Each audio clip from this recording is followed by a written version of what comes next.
guys, welcome to chapters, no, let's see here, I think it's chapters 3 and, no, it's chapters 4 and 5. It's chapters 4 and 5 of The Feminine Mystique, this wonderful book that I have been reading now for, about a month. Okay, so chapter 4 starts off with, it's called The Passionate Journey. And basically what it is about is it starts kind of back in the 1840s when women first started fighting for, basic human rights. They really wanted the right to vote. And it kind of started with Elizabeth Cady Stanton, Susan B. Anthony. They were fighting for the right for slaves to become emancipated from their owners, and that slaves basically wouldn't exist anymore. And then it happened and they fought, and that was good. But then after that, they're like, well, if they're going to be emancipated, why aren't we? We're still oppressed by men, obviously, and it's time to fight for our own rights. And so that's kind of what this chapter just talks about. It does go a little bit into the Bible and about God-given rights. So basically it's saying that only men had the vote, the freedom to shape major decisions of society. Only men had the freedom to love, to enjoy love, and to decide for themselves in the eyes of their God the problems of right and wrong. And so it talks about God there. And then the second part that it talks about God is at every step of the way, the feminists had to fight the conception that they were violating the God-given nature of woman.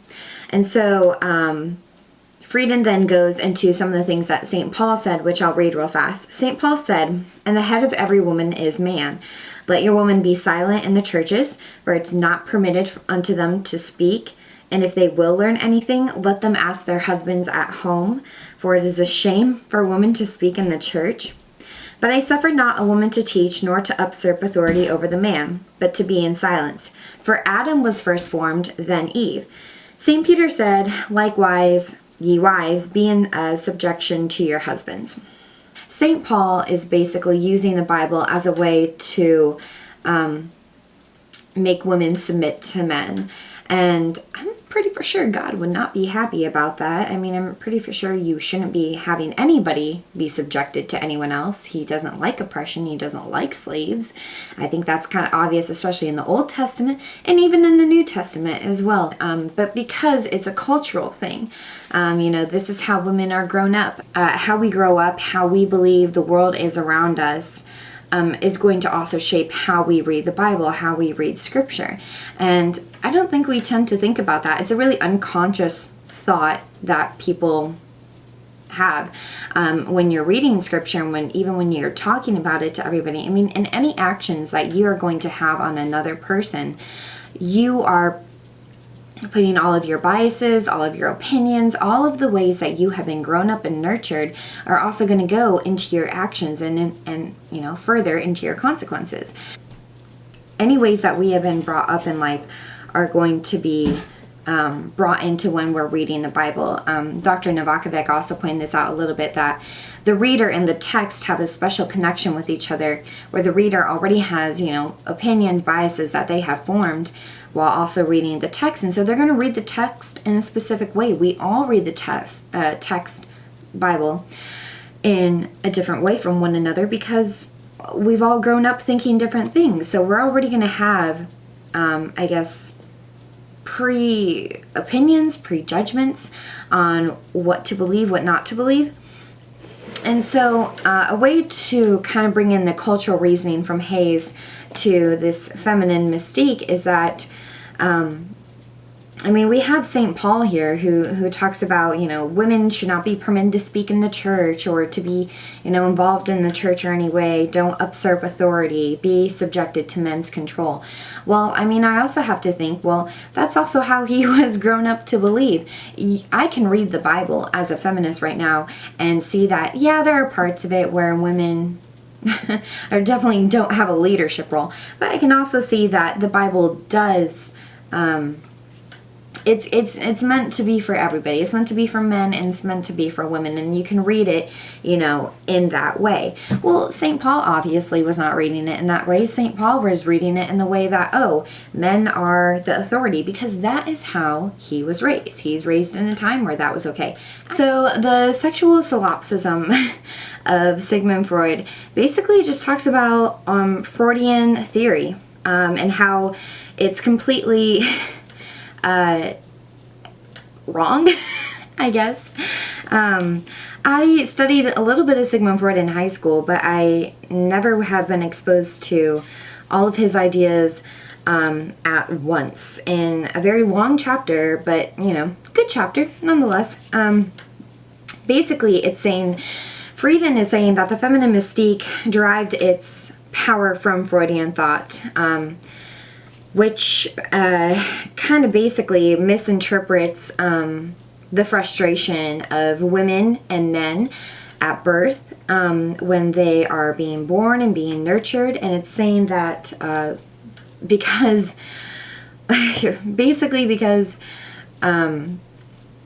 there are differences. Once women understand that they don't have a penis, they automatically have penis envy. And supposedly, we all get very upset that we don't have penises, and we go around being extremely hormonal and emotional the rest of our lives because we're so upset that we don't have an effing penis. I mean, what?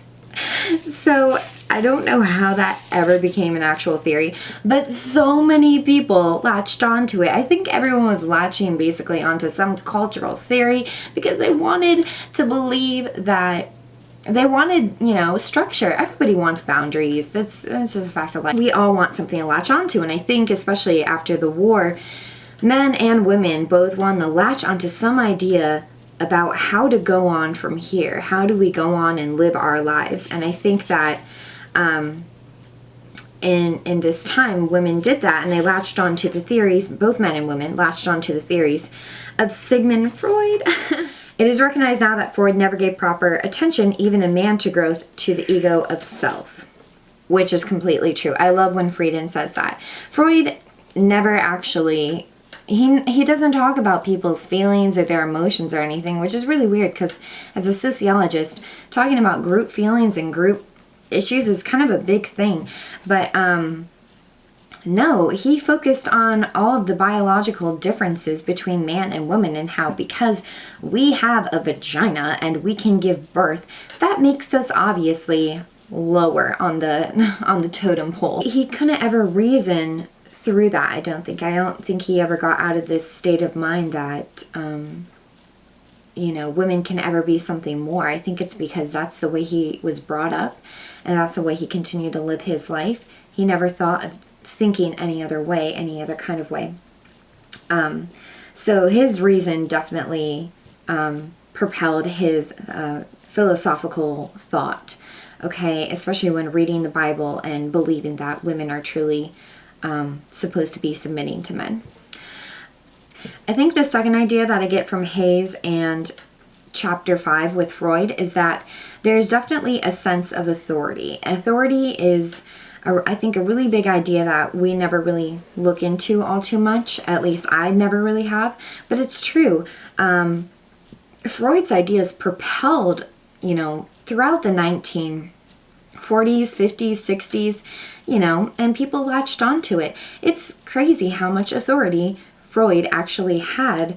And even though Hayes is talking about authority for the Bible, I mean, we can see here that authority, I mean, Freud took texts from the Bible to promote his own crazy ideas of women being lesser than men. I'm glad that I read Hayes and figured that out. I figured out that that's one of the, you know, big things, I guess, used to appeal to scripture and also to appeal to people in general.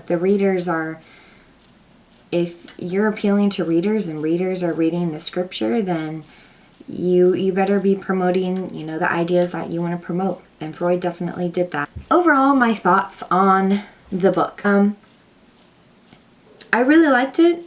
I'm glad I know more about Freud now and how crazy he was.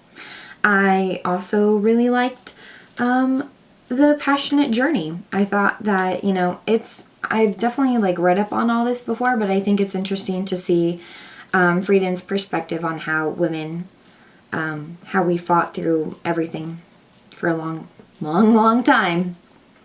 Okay, if you haven't already seen this, a woman named Patricia Arquette made her Oscar speech about women needing equal rights, specifically needing wage equality, which I actually read a ton of comments from like BuzzFeed, YouTube, Twitter, and a bunch of people are saying like, wow, why is this still an issue? And I have to ask, why is it still an issue? It shouldn't be. We should be making this a priority at the moment to fix that. Our job is never going to be done. We're always going to be seen as less than men. But it's our job to try to fix that as much as possible. I think that equality for all humans needs to be, it needs to be a thing. And it's not, but we gotta fight for it. So, good job, Patricia Arquette. Woo! And also, I'm winning an Oscar. Pretty legit. Alright, I'll see you guys later. Bye!